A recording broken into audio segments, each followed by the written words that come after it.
Hi అండి. మార్గశిర మాసంలో మొదటి శుక్రవారం కదండి ఈరోజు పూజ చేసుకోవాలి నేను. అందుకని ఇల్లు తుడుస్తున్నాను అనమాట.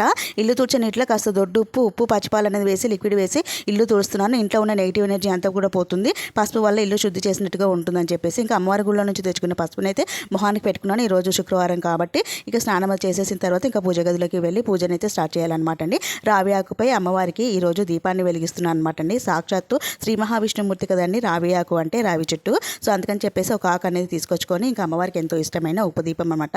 అమ్మవారు సముద్రంలో జన్మించారు కాబట్టి ఉప్పు అంటే అమ్మవారికి సముద్రం నుండి వచ్చింది కాబట్టి ఇష్టం అనేసి ఇంకా రావి ఆకుపై ఇలా వెలిగించడం వల్ల అమ్మవారికి ఇష్టమైన దీపం ఇంతకంటే ఏముంటుందండి చెప్పండి. ఇంకా అమ్మవారికి అయితే ఈ విధంగా వేడనంలో ఆవు నెయ్యి బెల్లం వేసి నైవేద్యాన్ని అయితే సమర్పించి హారతి ఇచ్చాను. ఇంకా నిత్య దీపారాధన అలాగే కామాక్షి దీపం కూడా వెలిగించుకున్నాను అనమాట అండి. ఈరోజు శుక్రవారం కాబట్టి మార్గశిర మాసంలో అమ్మవారికి ఎంతో ముఖ్యమైన రోజు కాబట్టి శుక్రవారాలు ప్రత్యేకంగా పూజ చేసుకోవటం వల్ల మనకి ధనాకర్షణ అలాగే ఇంట్లో ఎటువంటి గొడవలు చిరాకులు అనేది ఉండదు. ధూపం వేస్తున్నాను.